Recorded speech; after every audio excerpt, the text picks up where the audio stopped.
This episode is brought to you by Temptations Cat Treats.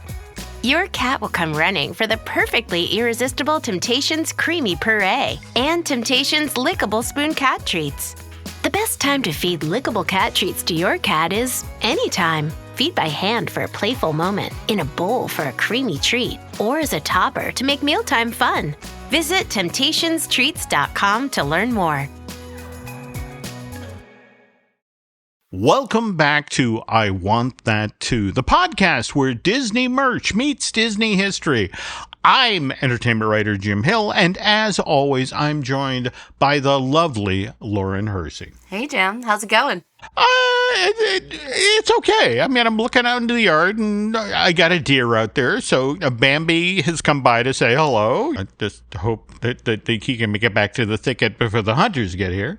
And you, how are you this blistering hot June night? It is a blistering hot June night here in West Virginia. I'm looking out at my back, and I got about a $18,000 septic issue that we're fixing. Not as beautiful as the nice roaming deer. Well, if it's anything, they poop in the yard. So, we have our own septic issues. But anyway. Yeah, okay. yeah. And we're just wrapping up a busy weekend. We just wrapped up baseball for Miles, and that kind of ties to what we're going to be talking about in today's show. It all started with a conversation. I mean, we've all been there sitting in, baseball fields, tournaments all weekend long. Not everybody's been there, but I'm sure you get the gist.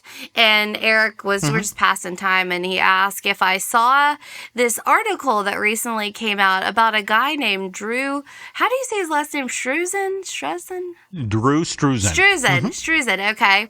And so this guy made all the movie posters, like the famous ones, like Star Wars, the Muppet movie, Indiana Jones, and like the ones we've all seen, right? The mind-blowing thing is that they're not pictures, that they were actually hand-painted. Blew my mind. Like, you knew this, right? I must have been the only one that didn't. No. I mean, again, Drew Struzan did the posters for all of the great movies of the the late 70s and into the 80s and 90s. In fact, I want to say, and we'll get into the details of his career. I mean, he retired in 2008 after he did the poster for Indiana Jones and the Kingdom of the Crystal Skull. But Disney actually brought him out of retirement to do the poster for The Force Awakens. It's like, we're making a new Star Wars movie. We can't make it without you. So no, he again, the guy redefines national treasure. Well, that's amazing. And so like with all this, movie posters, it got me thinking about just Disney posters in general. So either movie posters or attraction posters, like there's quite the history. And this is a merge show. And, if these are Disney collectors, there's a real fandom around these posters. So I thought we could dig into it today. But before we dig into it and the world of posters, why don't we thank our sponsor? Well, yes. And again, think about it. When you enter a Disney theme park and you go by those posters, well, you need a ticket to get into the park to get to see those posters. And that's why you should be checking out unlockedmagic.com. Unlockedmagic.com offers real discounts, up to 12% off on Walt Disney World and Universal Orlando tickets. By the way, run by the exact same folks behind DVC Rental Store and the DVC Resale Market. And they've already helped families save, over $10 million. So you just pick your dates, you grab your tickets, and you have more money to spend on merch, like, hey, say, a poster. So please check them out at unlockmagic.com. Okay, so posters, right? Yeah, let's get into it. So before we get into kind of the history and all of that stuff, I have to ask you, what is your favorite Disney poster art? It could be a movie, it could be attraction, but like, what's one that's burned into your memory? Well, okay. And in fact, this is the sad part of divorce, folks. Things just disappear. So I used to have a wonderful poster of the new Tomorrowland at Walt Disney World when it first opened in 1996. And it was this beautiful machine age thing. It was this amazing litho, beautiful frame, and had this great catchphrase across it, the future that never was is finally here. And somewhere along the line, as part of the divorce and moving from place to place, this disappeared. And someday I'm going to chase down a copy of that because I love that image. And, I got to tour the construction site when they were building that new Tomorrowland with Paul Osterhout. So it's a fond memory, and I'll get it. I'll get it back, Lauren. I promise. You will get it back. I have faith. We're putting it out in the universe. Mm-hmm. And what about you? At this point, your husband has dragged you to enough Disney theme parks. You've seen some posters. You got one that you like? Oh my gosh, I feel like actually, even though Eric is more the Disney history nostalgia person, just being married to him, I feel like I do know a lot about them. As far as new ones, have you seen the Guardians of the Galaxy Cosmic Rewind attraction poster by any chance? I know I have, but I have a 66-year-old brain, so every time I put something new in, something else has to fall out. For a new one, that's my favorite, but for an old one, do you remember the Disneyland People Mover attraction poster? That's my personal fave. The City on the Move, I think, the catchphrase. But yeah, no, very, very sleek, very, that's the future we all wanted to have and never quite got there. Yeah, but I mean, it's kind of a big deal, just like the cups in our household. It's actually a part of a family tradition. So probably the last 10 years, and Eric will listen to this and say, he'll give me the real amount of years that it was because I can't remember. But we've had this tradition every year on New Year's Eve that we sit down as a family and we paint the Disney attraction posters. And so I was going down the basement. We've talked about before, our basement is painted like a utilidor, to send you a picture of some of the attraction posters we've painted. You get a look there. And as I'm walking downstairs. Those are cool. Yeah, you're seeing them. You see the Muppets? That's our newest one. I see that. I also see the scary clown slide from, Boardwalk. I'm sorry. Stephen King clearly had a hand in the design of that pool. Oh, yeah. Some of them are pretty obscure here. Next to the big utilidor map, you see Eric's favorite, which is the monorail, attraction poster. Good job. Yeah, but there's some good ones. Anywho, I go downstairs to take some pictures for you, and Eric's like, "What are you doing down? What are you doing down here?" And he I told him what I was doing, and he threw this giant book at me, this poster art of Disney parks. Do you own this book, by the way? It's giant. I do. I have a problem, Lauren. Just in the past week, my poor Amazon delivery guy has had to start wearing a truss. I keep, ordering these giant art books. In fact, Len and I are supposed to be talking with the gentleman behind The Happiest Place on Earth, the incredible story of Walt Disney's Disneyland. That's the 70th anniversary book. But yeah, going to be talking with Don Hahn and Chris Merritt if Disney Corporate approves the list of questions, but that's another issue.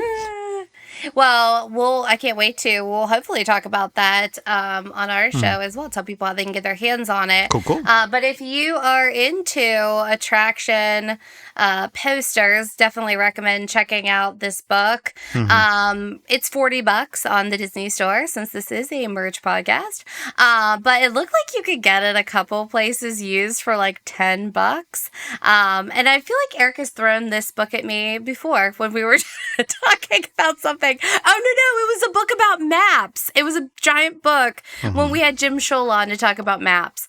But anyways, so he throws the book at me. I trudge back upstairs and I open it up, I crack it open, and literally I open it up, I promise you, on the Indiana Jones Adventure poster from Disneyland. And the fellow Drew that we were Struzan, that we were talking about earlier in the show, he actually did that attraction poster, which was kind of mind-blowing because I thought he was a movie guy. Well, but he's got kind of an interesting story. I mean, Drew, as the story goes, Drew, born in 1947, very talented artist, but at a crucial point in his life, he encountered a teacher who said, well, look, you could be a great painter, but you could also be a great illustrator. And Drew, was like, well, I like to eat. So, he decided I'll be an illustrator. And he became a commercial artist. And for a lot of the years, in fact, if you're an old fart like myself, you probably have a lot of Drew Struzan art in your old record collection, because he drew the album covers for Tony, Orlando, and Dawn, and the Beach Boys, and Alice Cooper's Welcome to My Nightmare. But what ended up happening is that if we get to the mid to late 70s, he's starting to make a name for himself, but he's also not making a whole lot of money. Album covers back then, he'd get $150 to $250 per album cover, and that was it. Oh, my. So, but George Lucas sees Drew's work, and it's like, I like that guy. And we are about to put Star Wars back in theaters for the first time in summer of 1978, and I'd like to do a different poster. And he goes to Drew and says, hey, can you give me a poster? And Drew goes off and draws what's now known as the Star Wars Circus poster. And you'd love this, Laura. The gimmick of the poster is that it's up on on a plywood fence. But it's a poster that's been put on top of another poster. So, for example, you've got your main poster with Luke and Leia, but just to the side of it, you've got a torn Obi-Wan Kenobi from an earlier poster. And it's just this really clever design that makes it look like this is, in fact, a movie serial from the 1930s. And everybody falls in love with this poster, including George Lucas's then good friend, Jim Henson, who's like, hey, we're doing a Muppet movie. Would you do the poster for the Muppet movie? And that turns out wonderfully as well. And then here comes Steven Spielberg, who's like, hey, we're doing this thing that's also kind of a movie from the 30s. It's called Raiders of the Lost Ark. And could you maybe do a poster for that? And that's the thing. Suddenly, back to back to back, Drew's doing all of these posters for the biggest movies of the era. And the kicker right behind this, Spielberg's so pleased with the Raiders poster. It's like, yeah, I got this little movie I'm doing after Raiders. It's called E.T. Could you help out with that? He did that one too? He did that one too. And then from there, he, the one that we all know, he did the original poster for Back to the Future, where you've got Marty McFly stepping out of the DeLorean and looking at his watch. But if you're a Back to the Future fan, Drew did all three of the posters for Back to the Future 2 and Back to the Future 3, because you have the second one that has Marty there with Doc dressed for the future, and then you've got the three of them dressed as cowboys for 3. I mean, he just became the guy you had to get. And what's interesting, in fact, Lauren, you dug up this point for the research for today's show, that what Drew had a philosophy going into doing a film poster.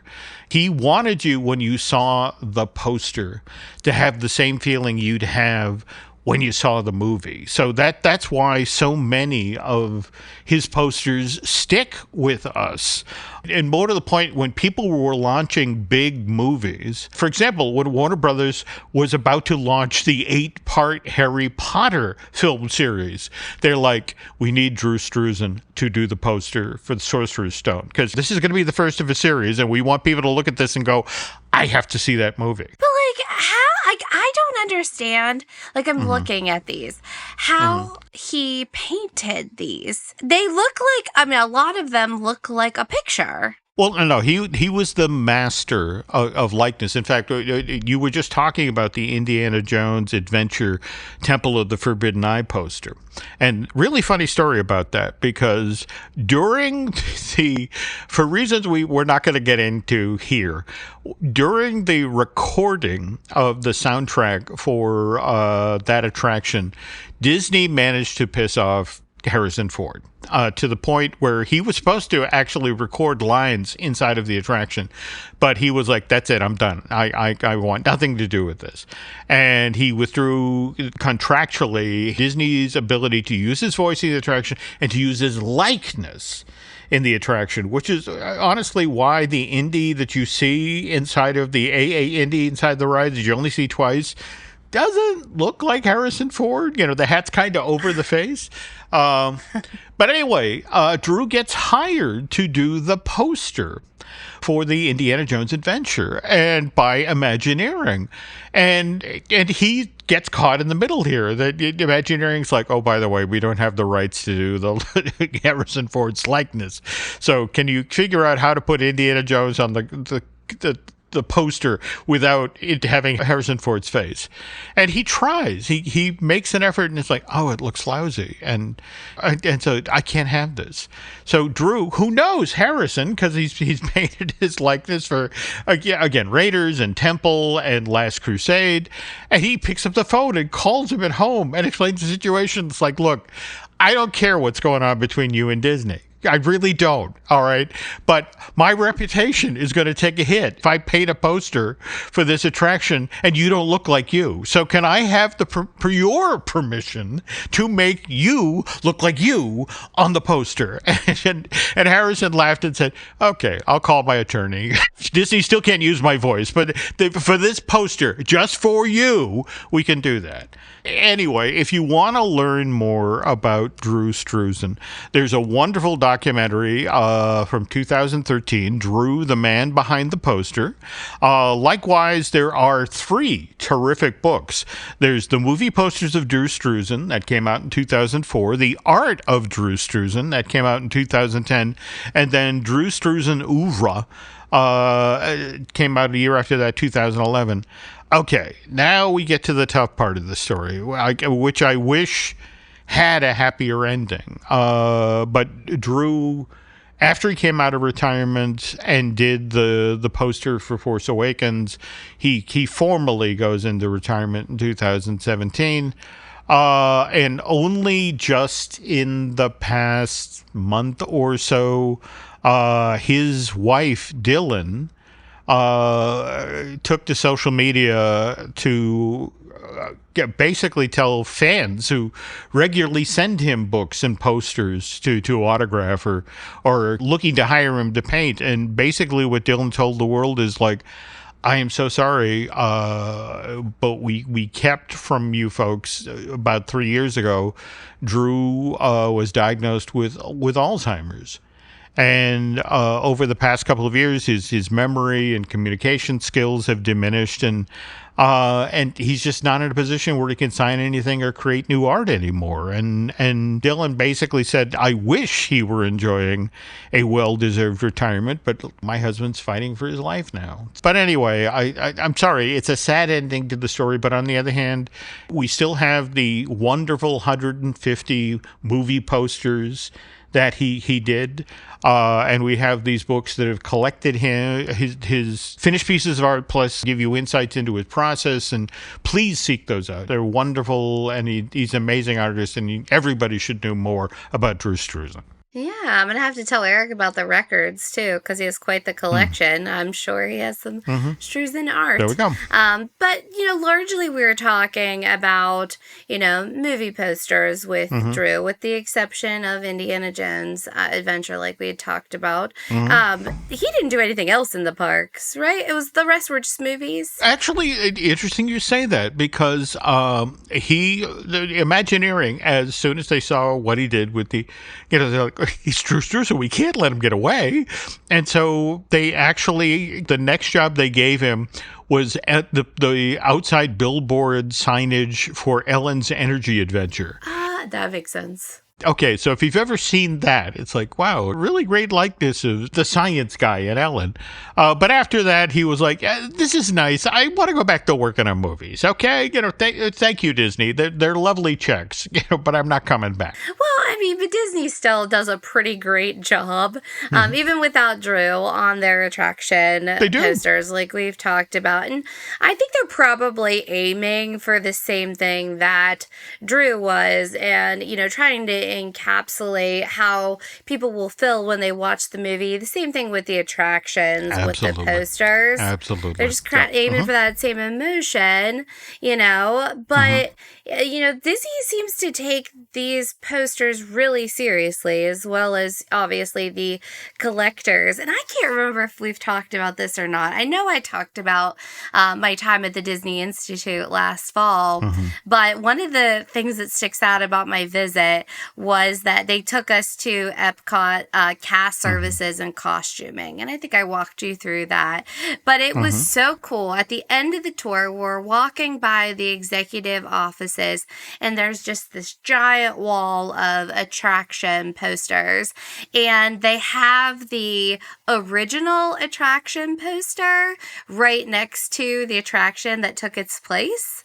So, they're really paying homage. And, I guess one thing about the cast members is they take the nostalgia and honoring what has come before the new things really, really seriously.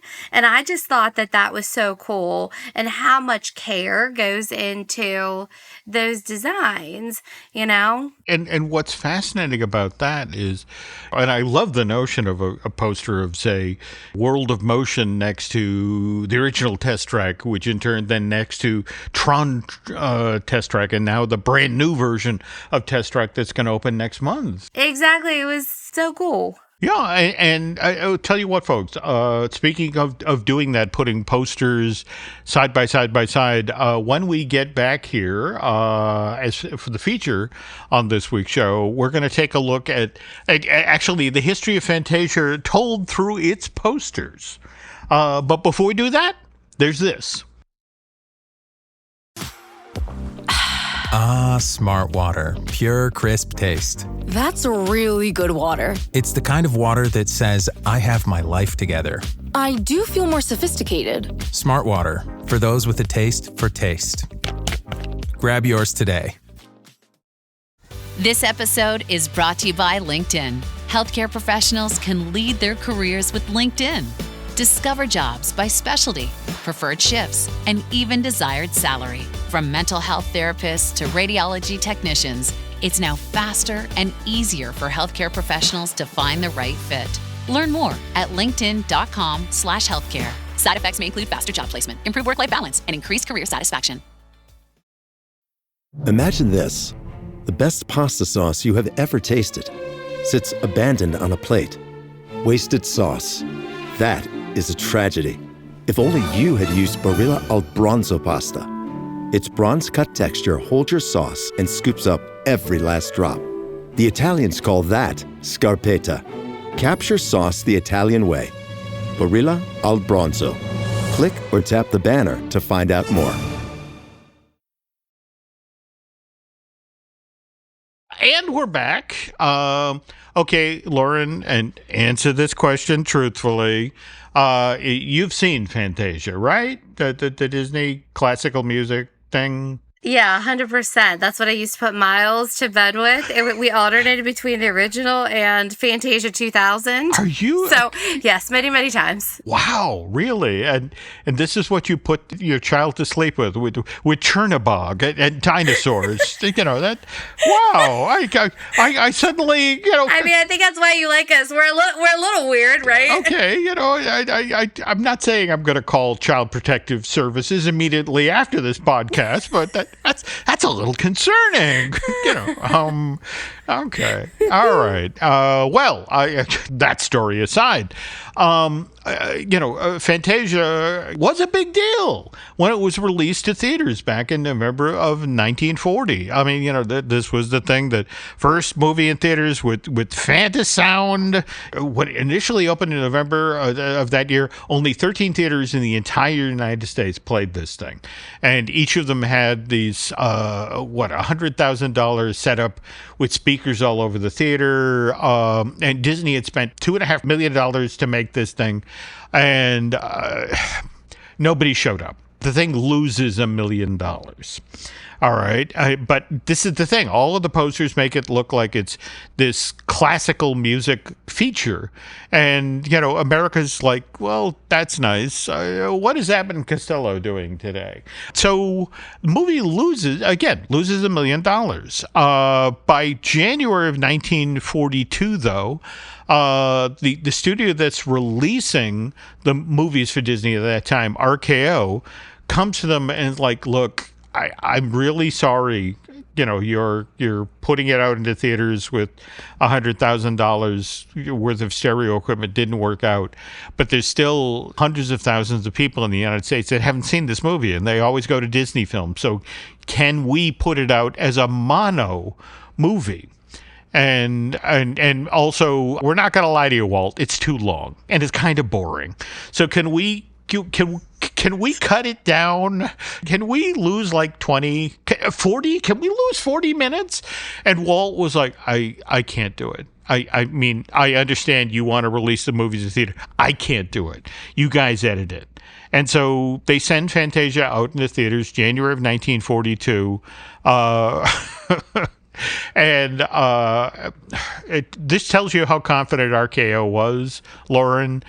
It's on a double bill with a Western, Valley of the Sun, and it doesn't do all that well either. But now we jump ahead, September of 1946, and it's right after the war ends. Disney desperately needs money, and they figure, well, all of the guys who were away at war didn't see Fantasia. Maybe they'll buy tickets now. But now it's a notion of, well, how do we sell this to a bunch of hardened battle veterans who've come back to the United States? So this poster you love. It's dancing hippos, and it says Fantasia will amaze ya. Come see the cartoon. That doesn't work. Okay, so Fantasia goes back into the vault for a decade. All right, but now it's February of 1956, and suddenly we're in the era of, well, how do we fight television? We fight television with Technorama, Cinerama, with giant screens. And so what Walt does is he basically takes the prints of Fantasia, and it's like, all right, so can we make these bigger? We send it out into theaters, and they artificially widen the frames with a process called wide superscope screen. But now, to try to sell it to an audience that, to be honest, 3 times Fantasia has come out and nobody wants to see it.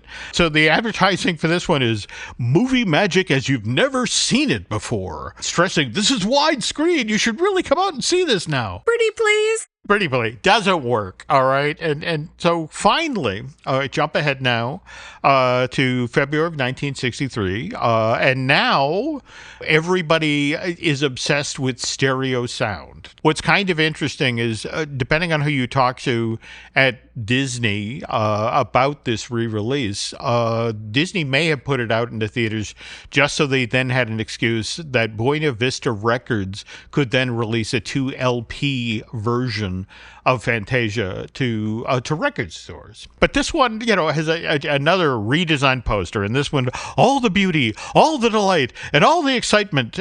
But there's also a box on the poster that says the complete and original presentation, which is a polite way of, okay, you may have heard we sent this out into the theaters, cutting 40 minutes out, but you're going to see the full thing this time, absolutely guaranteed. By the way, it's during this re-release. There's a famous interview that Walt does with a Canadian journalist. He's looking back over his career, and Walt's talking with this guy as he's going through his mail that day, looking over memos and sharing stories. And at one point, he stops the interview dead in the middle of it. He's like, son of a bitch. And the journalist, what's going on? And it's like, Fantasia just finally came into the black. We had to send it out in the theaters 5 times, but it's finally in the black.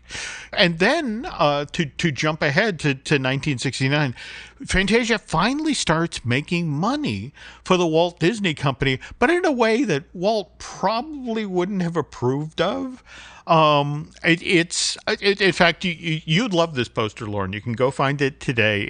It's basically a black light poster, and it says on it, Walt Disney's Fantasia, the ultimate experience, as in, if you happen to be taking some recreational drugs before you arrive at the screening tonight, first of all, you might actually understand Fantasia. Might finally make sense for the first time in your life. But yeah, it started playing on the college circuit, and particularly at midnight shows. And this was when Fantasia really started making money for the company. So much so that in a weird little bend in the story, which doesn't get talked about a lot, in the mid-1970s, Disney toyed with doing a Fantasia sequel that would be aimed at college kids. It was called Musicana. And there were plans, for example, to do one sequence in it featuring the music of the Beatles. There was another sequence in it that was going to be featuring the music of Louis Armstrong. And in fact, John Lasseter storyboarded a new Mickey Mouse adventure called For the Emperor and the Nightingale. Again, another Hans Christian Andersen story. And but in the middle of the 70s, they throw Fantasia out into theaters again. And then in 82, they release a digital, they re-record the soundtrack in digital, which enrages classical music fans. And it's like, oh, okay, never mind. By the time they put it back out into theaters one more time, and that's October of 1990, to celebrate the 50th anniversary of Fantasia, we now have the poster that a lot of people know today, where it's Mickey sort of looking over his shoulder at Chernabog, and it's the catchphrase of the movie is, the most sensational sound you'll ever see. Fantasia, 50th anniversary. Though, Lauren, if we're being completely honest, the only reason Disney put it into theaters, October of 1990, was the very next year. For the first time ever, Fantasia is now available on VHS, DVD, and Laserdisc. And the money that they made off of that was then used to fund the production of what was first known as Fantasia Continued, and eventually the other movie that undoubtedly gave Miles nightmares, Fantasia 2000. And when we get back from this break, continuing our exploration of Disney posters, we're going to talk about why the poster for Aladdin made Robin Williams so angry. But first, this. Shopping is hard. I can never find anything in my size. I don't even know my size. I buy my clothes the same place I buy my groceries. There's a better way. Make it easy with Stitch Fix. Just share your size, style, budget, and done. Your personal stylist sends pieces picked just for you. That was easy. Stitch Fix. Online personal styling for everyone. Free shipping and returns. No subscription required. Get started today at stitchfix.com. Oh my God, it's the coolest thing ever. Hey guys, have you heard of Goldbelly? Well, check this out. It's this amazing site where they ship the most iconic, famous foods from restaurants across the country, anywhere nationwide. I've never found a more perfect gift than food. They ship Chicago deep dish pizza, New York bagels, Maine lobster rolls, and even Ina Garten's famous cakes. Seriously. So if you're looking for a gift for the food lover in your life, head to goldbelly.com and get 20% off your first order with promo code GIFT. This episode is brought to you by LifeLock. Between two-factor authentication, strong passwords, and a VPN, you try to be in control of how your info is protected. But many other places also have it, and they might not be as careful.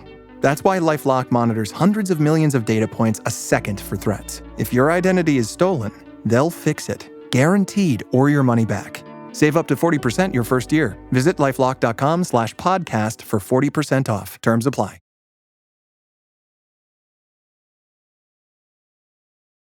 And we're back. Okay, so I'm dying to know why Robin Williams was so pissed at Disney. Well, but the interesting thing was, and this story actually starts spring of 1991, which is when Robin Williams is actually on the set of Hook, the Steven Spielberg film about the grown-up Peter Pan. And Disney reps come to meet him there on the Sony lot. And they're like, we want to talk with you. We've got an animated feature in the works. And we know you've already done one. In fact, at this point, people forget about Fern Gully, where Robin Williams' first animated character was a thing called Batty Coda, sort of a freaky little bat thing. But Disney now wanted him for, they were doing an animated version of Aladdin. And they wanted him so badly that, in fact, I've got a copy of the script here at the house that Ron Musker and John Clements wrote with Ted Elliott and Terry Ruscio. And 30 pages in, when the genie actually arrives, they describe him as a Robin Williams-esque character. All right. So they had literally written the script hoping to get him. But at the same time, they understood that Robin Williams was a very busy guy. He was about, he's in the middle of shooting Hook, and as soon as he's done here, he's going to begin working with Barry Levinson, the gentleman that he did Good Morning Vietnam with. In fact, he did that for Disney. But Barry had a project that he'd been trying to get going since '79 called Toys, and to be honest, a lot of studios had come close to making it and never quite sealed the deal. And Robin saying, I will make this movie, is what made 20th Century Fox say, okay, we will make this movie. But again, busy guy, and here's Disney coming at him, wanting to do Aladdin. But also being realistic with the fact that, all right, he's busy, we probably won't get him. And if we won't get him, who would we have as backup? And you're going to love this, Lauren, that basically their backup list was 2/3 of the cast of Only Murders in This Building. And here's the thing, Robin Williams was a really sweet, very loyal guy. And Robin Williams remembered that in the mid-1980s, when nobody was going to his movies anymore, that Disney hired him. Now, mind you, they hired him at half of his usual fee. But back to back, he made Good Morning Vietnam and Dead Poets Society for Disney, both of which he received Academy Award nominations for Best Actor. And so he's like, all right, you guys effectively revived my career, and let's see if we can make this work. And then Disney played the kids card, because at that point, Robin had 2 young kids at home. And remember, Robin wore kind of blue. And so his kids weren't able to see a lot of his films. So it was the notion, if you come make a movie here at Disney, we guarantee you your kid's finally going to see a movie. And so Robin's like, okay, all right, I'll do your Aladdin movie, all right? But here's the thing. When is this movie coming out? And it's like, November of 1992. And he's like, oh, problem. Toys, the next thing I'm going to shoot, that's coming out in December of 1992. And I don't necessarily know if I want a Disney cartoon competing with my adult comedy. And can you move it? And Disney, well, again, we're doing a merch podcast here, and it's like, no, we've contacted every toy company on the planet. The Blue Genie toys are already in construction. No, we can't move it. Besides, we want these things in stores for Christmas of '92. And so he's like, all right. Okay, here's the deal. I will agree to be part of this, but you can't use my name to promote the movie. But here's the thing, Lauren. If you go out and chase down the making of Aladdin that was issued during that time, you could actually say Disney stuck to the rules. It's a description of how the movie was made and how they did the backgrounds, how they did animation, how they And well, when it comes to describing the genie, they do things like the talented gentleman who voices the genie, the actor who we've hired. You read the book, it's like, it's Robin Williams. Why won't you say it's Robin Williams' name? And it's like, he made this rule. He made this condition. So Disney's like, all right, okay, I guess we can live by that rule. We won't use your name to promote the film. So Robin starts working on the movie. But here's the thing. Robin comes in initially, reads the script as written, and then Robin, being Robin, starts to ad lib. And he's giving them gold. And so every time they turn around, it's like, oh, we got to animate that. And oh, we got to animate that. Oh, we really got to animate that. And suddenly the genie has gone from a supporting character to basically a quarter of the movie. And so this is now 8-9 months out from when the movie's going to arrive in theaters, and they're putting together the ad campaign. They're particularly putting together the poster.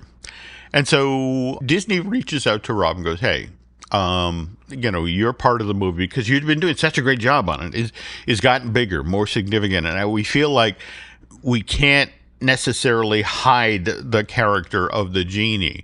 So you're basically 25% of the film now. Would it be okay with you if, say, the genie is 25% of the trailer, the TV commercial, the poster?" And Robin's like, 25%. How big could that be? All right, sure. You can do that with your advertising. So we now jump ahead to, it's now the summer of 1992. Aladdin will be arriving in theaters in just a few months.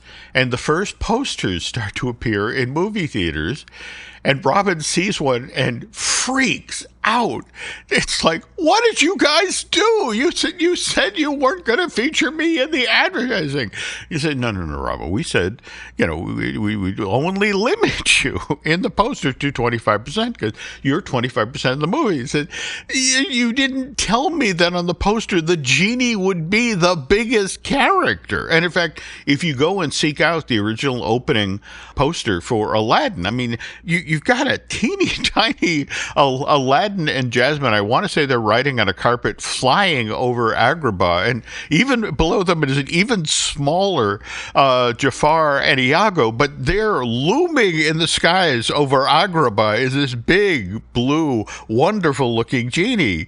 And Robin's like, oh no, my worst fear is going to be realized here, that Aladdin is going to blot out toys. And sure enough, that's what happened in December of 1992. Aladdin was still in theaters at that point, still doing big business. In fact, until The Lion King came along in the summer of 94, Lauren, it was the highest grossing Disney animated film of that time. And people loved the music, people loved Robin's performance, and so there was no need. A lot of people thought, oh, I've had a nice Robin Williams because I saw Aladdin. I don't need to go see Toys.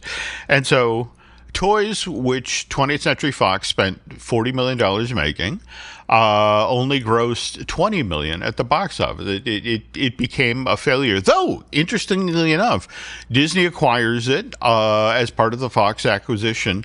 And Toys has kind of had a rebirth. It's verging on a cult classic. I think a lot of that is on the back of how much we all love Robin Williams and how much we miss him. But now you have a very angry Robin Williams who is just sitting there thinking, the thing I asked them not to do, they did. It overshadowed Toys, and now Barry's movie that he tried for 20 years to get made, nobody went to go see. And the other thing that Robin is kind of upset about is that at this point in his career, Lauren, he was making $8 million a film. But Disney, when they came to him at Aladdin and said, we're making a movie for your kids. And by the way, you don't even have to show up and put on makeup. You can show up on a T-shirt, and we'll only need you like one day a month to come in and record new lines. And by the way, would you be okay if, say, you're $8 million per film, we pay you scale, which is $486 a day to come in and work. because it's a cartoon. What's his cartoon going to make at the box office? Come on, Robin, work with us here. And so he's looking at this thing, make money hand over fist. He feels like a chump because he did it for scale.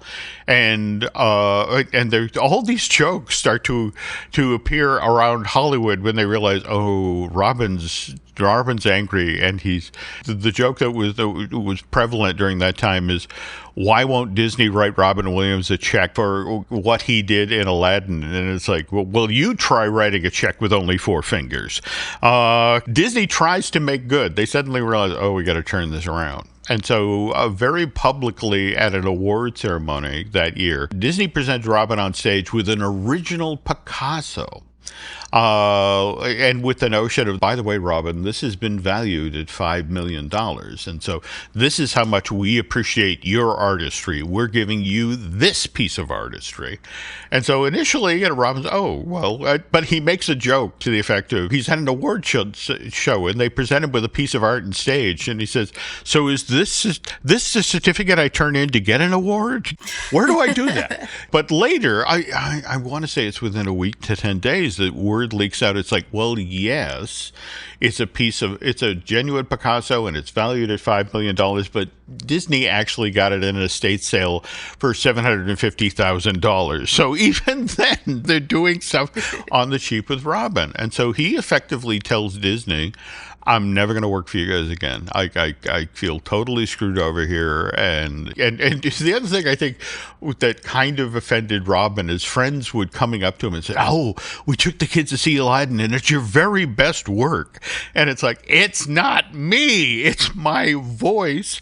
And if you really like my work, go thank Eric Goldberg, the guy who animated the genie. But now Robin has effectively said, I will not work for Disney again, which is kind of difficult for Disney because they were in the process of prepping a sequel to Good Morning Vietnam, a film called Good Morning Chicago, which would have put Adrian Cronauer in Chicago in 1968 when they famously had the Democratic convention and the hippies rioted in the streets.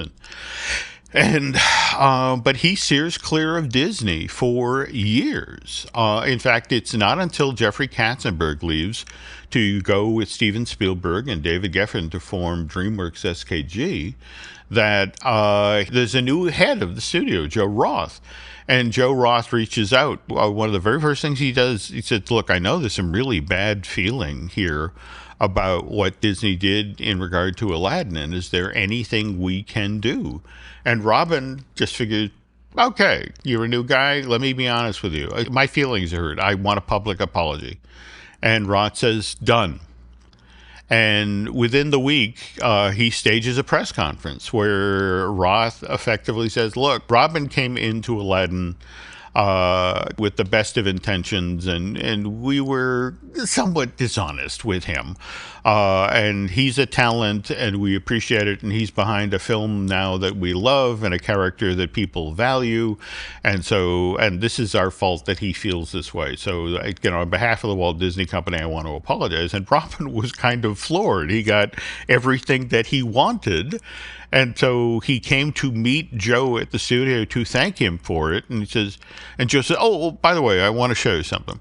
And walks him down the hall to a screening room and proceeds to show him footage from Aladdin and the King of Thieves, which was a direct-to-video sequel to Aladdin. And I said, I want to do this as a courtesy. I mean, obviously, when you wouldn't work with us, we had to do other Aladdin stuff, and we hired Hank Azaria, to do the voice of the genie, and that was for the animated series, and he's also done it for this direct-to-video thing. But, we just want you to eyeball this and understand that this is coming, and you don't have a part of it.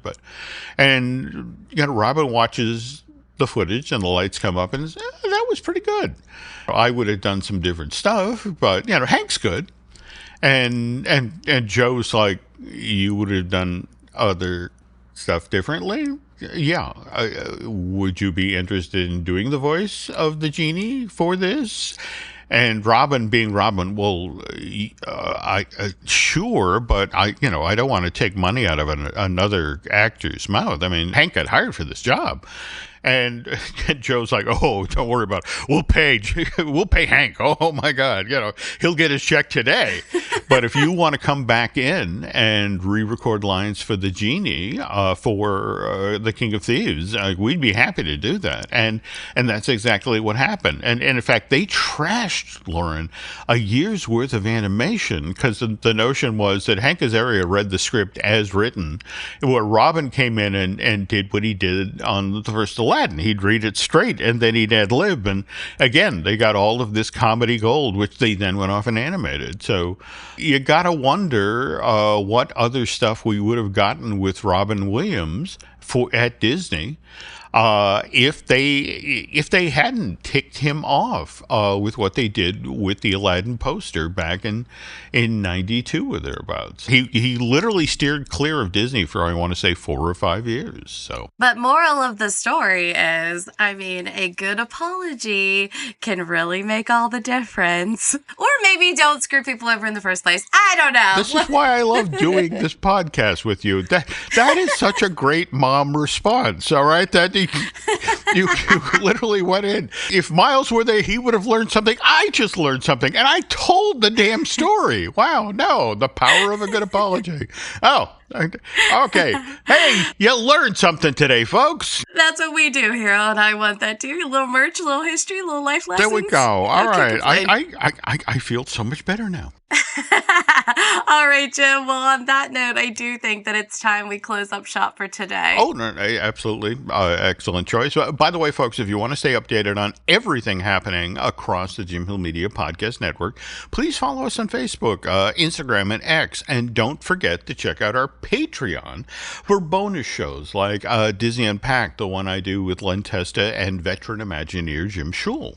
Oh, yeah, and bonus Disney dishes are back in full force, so make sure you go over to Patreon and check that out.